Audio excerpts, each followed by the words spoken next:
على عباده الذين اصطفى اما بعد فاعوذ بالله من الشیطان الرجیم بسم اللہ الرحمن الرحیم۔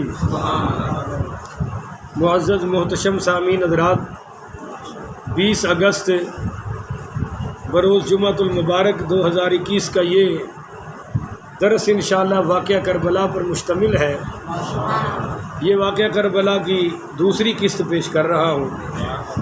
پچھلی قسط میں نے درس میں یہ بیان کیا تھا کہ امام علی مقام سیدنا حسین ابن علی علیہ السلام رضی اللہ تعالی عنہ جب مدینہ طیبہ سے روانہ ہوئے تو آخری ملاقات سرکار کے روضہ پاک پر آ کر سرکار سے فرمائی ہے، اور وہاں جو الفاظ فرمائے ہیں وہ میں آپ کو سنیوں کی کتاب سے پیش کر رہا ہوں۔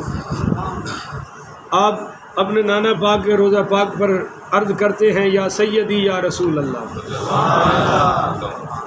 اہل سنت بھی یہی پڑھتے ہیں، یا جدی یا حبیب اللہ، اے میرے نانا۔ آگے فرمایا یا ابی انت و امی، میرے ماں باپ آپ پر قربان ہوں۔ لقد خرجت جوارک کرہن، مجھے مجبوراً آپ کے پڑوس سے نکالا جا رہا ہے۔ آپ کا پڑوس چھوڑ کے جانے کو دل تو نہیں کرتا کہ دنیا در در سے، ملکوں سے، شہروں سے، قصبوں سے، دیہاتوں سے چل کر آپ کے در پر آتی ہے، اور میرے نانا مجھے آپ کے در سے کرہن مجبوراً نکالا جا رہا ہے۔ فرق بینی و بینک، اب مجھ میں اور آپ میں جدائی ہو رہی ہے، اور میں جدائی سے پہلے آخری ملاقات کرنے آیا ہوں۔ اور فرمایا وَأُخِذْتُ بِالْأَيْدِي قَهْرًا، مجھے جبراً پکڑنے کی تیاریاں ہو چکی ہیں۔ یہ حضور کو ہم بتا رہے ہیں امام حسین پاک کہ یا رسول اللہ مجھے جبراً پکڑنے کی تیاری ہو چکی ہے۔ وَأَنْ أُبَايِعَ يَزِيدَ بْنَ مُعَاوِيَةَ، اور اس کی وجہ یہ ہے کہ مجھ سے مطالبہ کیا جا رہا ہے کہ میں یزید ابن معاویہ سے بیعت کروں۔ یا رسول اللہ شارب الخمری، میں کیسے بیعت کروں؟ وہ شراب پیتا ہے، وراکب الفجور، ہر نافرمانی کا کام کرتا ہے۔ فَإِنْ فَعَلْتُ فَكَفَرْتُ، اگر میں نے بیعت کر لی تو یہ کفر ہوگا۔ آپ کے کندھوں پر سواری کرنے والا وہ یزید کے آگے دب سکتا؟ وہ نافرمان کے آگے جھک سکتا؟ اور وَإِنْ أَبِيتُ فَقُتِلْتُ، اگر میں نے بیعت نہ کی تو مجھے قتل کر دیا جائے گا۔ فَمَا أَنَا بِخَارِجٍ مِّن جَوَارِكَ عَلَى الْخَطْرَةُ، میں کسی ڈر کی وجہ سے مدینہ چھوڑ کے نہیں جا رہا، میں کوئی ڈر نہیں گیا۔ مجھے پتہ ہے کہ جان تو مجھے دینی پڑے گی، مجھے پتہ ہے کہ ان کا ظلم تو میرے پیچھا کر کے رہے گا، پر یا رسول اللہ اصل میں مجھے علی الخطرۃ احانۃ المدینۃ فعلیک منی السلام یا جدی یا رسول اللہ۔ یا رسول اللہ مجھے ڈر یہ ہے اگر میں مدینے میں رہا تو میری وجہ سے مدینے کی بے حرمتی کی جائے گی، میری وجہ سے مدینے کی توہین ہوگی، لہذا میں مدینے کی عزت کی خاطر آپ کا در چھوڑ کے جا رہا ہوں۔ تو یا جدی یا رسول اللہ۔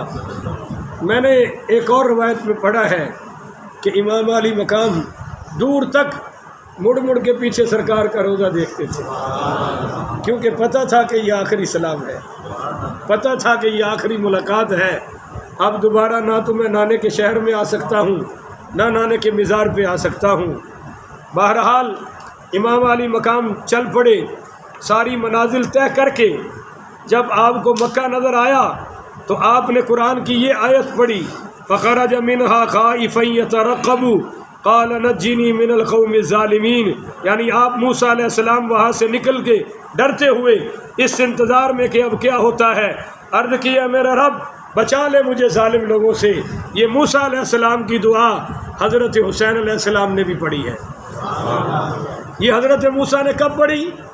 جب ان کے ہاتھ سے ایک قبطی آدمی قتل ہو گیا تھا، فرعونی، اور لوگوں نے کہا موسیٰ نکل جا نہیں تو اب تیری جان نہیں بچ سکتی، تو تب وہ نکلتے ہوئے یہ دعا مانگ رہے تھے، اور وہی دعا مدینہ سے نکلتے ہوئے مکہ میں داخل ہوتے ہوئے امام حسین علیہ السلام مانگ رہے ہیں۔ پڑھیے رضی اللہ تعالی عنہ۔ جب میرے امام عالی مقام مکہ میں داخل ہوئے تو پھر آپ نے وہی دعا پڑھی کہ وَلَمَّا تَوَجَّهَ تِلْقَاءَ مَدْيَنَ قَالَ عَسَىٰ رَبِّي أَن يَهْدِيَنِي سَوَاءَ السَّبِيلِ، کہ جب روانہ ہوئے موسیٰ علیہ السلام مدین کی طرف تو کہنے لگے امید ہے میرا رب مجھے سیدھا راستہ دکھائے گا، میرا رب مجھے رہنمائی کرے گا۔ اب وقت لمبا ہو جائے گا اگر میں جوڑ بیان کروں کہ حضرت موسیٰ کی ہجرت کیا تھی، حضرت حسین کی مجھے ہجرت کیا تھی۔ حضرت موسیٰ کو خطرہ فرعون سے تھا اور حضرت حسین کو خطرہ نام نہاد مسلمانوں سے تھا۔ جب امام اعظم امام علی مقام سید الشہداء کربلا امام حسین ابن علی پڑھو رضی اللہ تعالی عنہ مکہ میں داخل ہوئے، جب دور سے لوگوں کو پتہ چلا کہ امام علی مقام آ رہے ہیں تو لوگ سب باہر آ گئے، مکہ والے، خواتین، مرد، بچے۔ انہوں نے کہا کہ لگتا ہے پیارے مصطفیٰ آ گئے ہیں۔ آپ کا استقبال کیا، اور شاعر کہتا ہے کہ مدینہ پاک سے حسن رسول آتا ہے،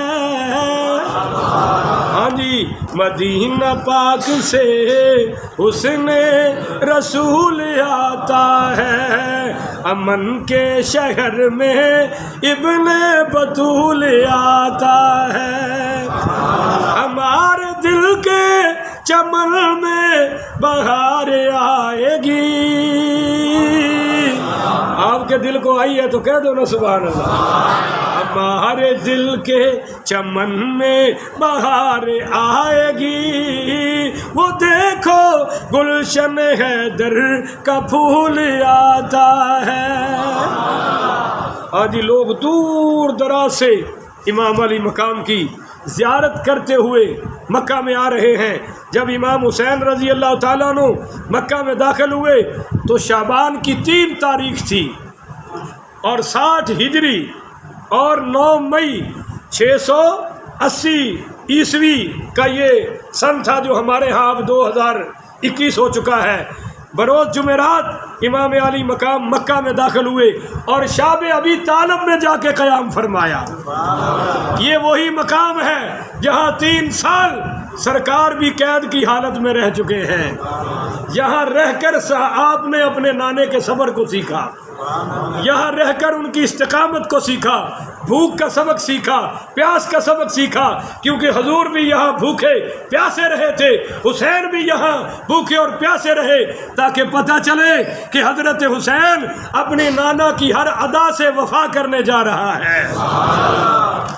اور اس کے بعد جب کوفیوں کو پتہ چلا امام حسین رضی اللہ تعالیٰ عنہ مکہ میں آ چکے ہیں، مدینہ چھوڑ چکے ہیں اور یزید گھیرا تنگ کر رہا ہے بیعت کے لیے، تو انہوں نے سلمان بن سرد خزائی کی مکان میں خفیہ میٹنگ کی اور تقریر کرتے ہوئے کہا کہ حسین پاک مدینہ سے نکل گئے ہیں، وَأَنْتُمْ شِيعَتُهُ وَشِيعَةُ أَبِيهِ، ہم ان کے بھی شیعہ ہیں، ان کے باپ کے بھی شیعہ ہیں، ان کے بھی شیعہ ہیں اور ان کے باپ کے بھی۔ اب میں آگے چل کر بتاؤں گا کہ پھر یہ شیعہ یزید کے شیعہ نکلے، حسین کے شیعہ اور علی کے بھی شیعہ، بلکہ یہ وہی شیعہ جنہوں نے علی کو قتل کیا تھا اور بالآخر امام حسین کے قاتلوں میں شامل ہوئے۔ آگے چل کر بتاؤں گا۔ اب توجہ کرو، انہوں نے خط لکھنے شروع کر دیا اور وہاں اسی مکان میں نعرہ لگایا کہ نقاتل عدوہ ونقتل انفسنا، کہ ہم ان کے دشمنوں کو قتل کریں گے اور اپنی جان امام حسین پہ قربان کریں گے۔ یہ نعرے لگ گئے اور اس کے بعد انہوں نے دھڑا دھڑ خط لکھنے شروع کر دیے۔ بولیے دھڑا دھڑ۔ اب میں آپ کو ایک خط